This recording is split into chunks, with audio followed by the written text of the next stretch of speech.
to News Geelong here on this Friday evening. There are 16 candidates that have been nominated for the by-election for the directly elected mayor of the city of Greater Geelong. As the race towards the elections for the City of Greater Geelong Mayor, we're speaking to another candidate this week, Darren Lyons. Now, first of all, what's made you decide to run this time, Darren? Great question. I just think the city is in bad need of some really good leadership, someone with vision, someone with a lot of passion, and someone that feels that they can offer a lot of their time into change, a change in all sorts of areas, sitting behind the bureaucracy, sitting in front of the bureaucracy, and really not only just campaigning as mayor and getting the job, but having an open door, and certainly an open online experience for the ratepayers of this town to actually put their ideas and continue to put their ideas forward. I'm sure some will be extremely good and some will be probably bad, but that's life. I think the bigger area of ideas that you can come from to create a great town, a great city. There's a lot of talent I see in this town that's just totally underutilised, and a big bureaucracy that pays a lot of people for what the elected people want that haven't seemed to deliver it.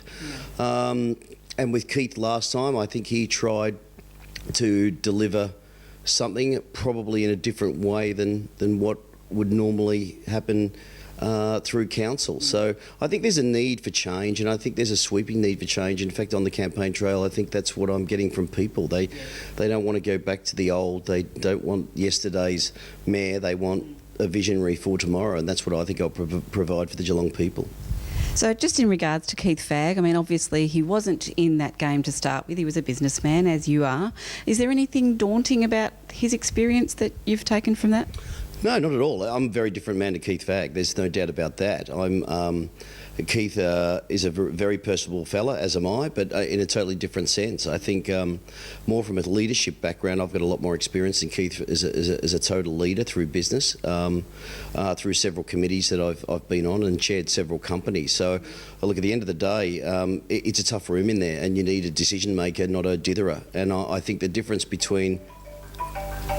That's right. I'll call you back in a few minutes. Sorry. Turn it off. Okay. I just asked that question again. Is that all right? Yep.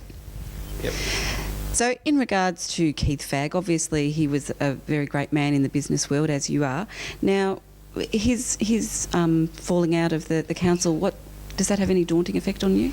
No, not at all. In fact, it has an encouraging one. I think I knew Keith pretty well after the election, prior to the election. I think he really promised too much. I think he really didn't... I felt he didn't really understand the workings of council. I think I feel I know the workings of council far better. And I also disappointed that he really didn't stand the test of time. I mean, and be tough about the situation. I think someone like me put in Keith's position would have given as good back as what I got. And I think sitting on boards all around the world, in Australia and the United Kingdom, I think I've learnt the hustle and bustle and hardship of business life, and I think that stands me in good stead. You need a decision maker, and I'm a good ideas person, and I make no excuse for patting myself on the back about that. And I am a visionary, and I have been in my business life all my life, and I think you just need to be firm. I think you need to, but you also at the same time need to bring people together as well.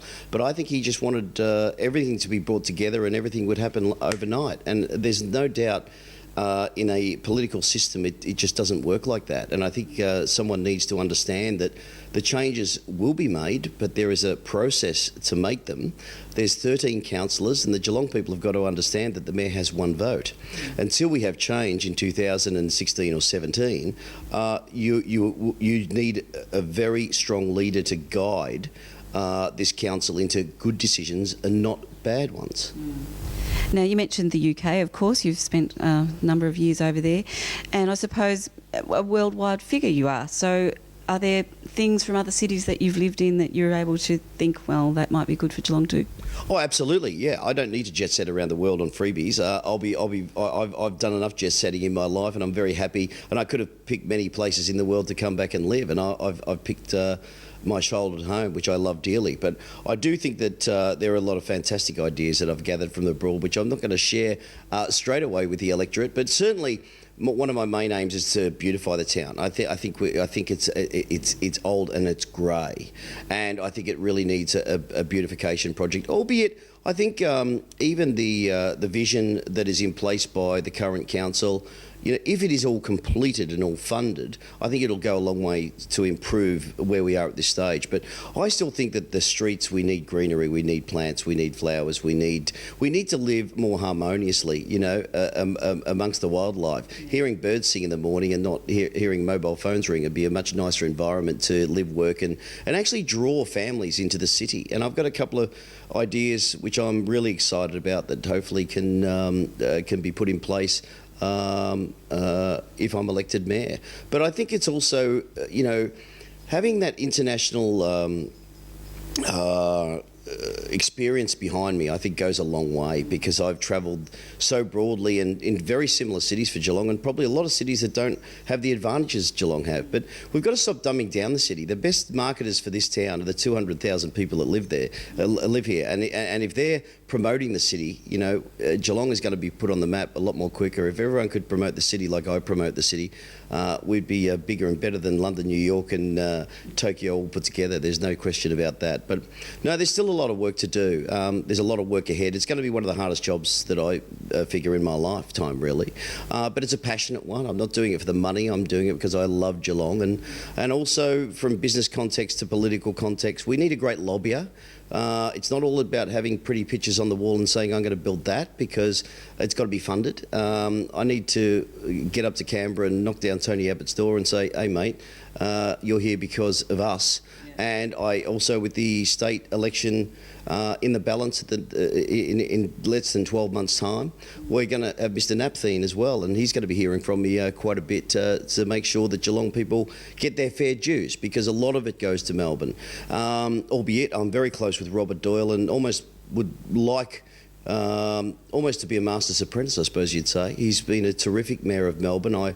I've looked up to him for many years, and having the world's most livable city 40 minutes up the road, you know, step out. We're always going to be the little brother, and if people say big brother and little brother are a bad thing, I certainly don't, because we have a lot more different things and diverse things to offer. Ballerine tourism, you know, wineries, the investment that we've had into there, and you know, as ratepayers, they have to be looked after. We have to create new hubs, and we have to make people feel happy about themselves, and they're getting value for money with what they pay through their rates. It's as simple as that. So you're obviously well known as Mr Paparazzi, and with your flamboyance as well. Now, some people may say, do we want a mayor with a mohawk? I don't care really what people say. There's more to this bloke that's behind the hair. You know, it's a hairstyle. I mean, you know, if people want to think that, as far as I'm concerned, it's almost bordering on racism. You know, are you black, white, yellow? The fact of the matter is, have you got the intelligence? Have you got the vision? Have you got the presence? And have you got the state of mind to do the job as an ambassador? Because basically the mayoral job is an ambassadorial role.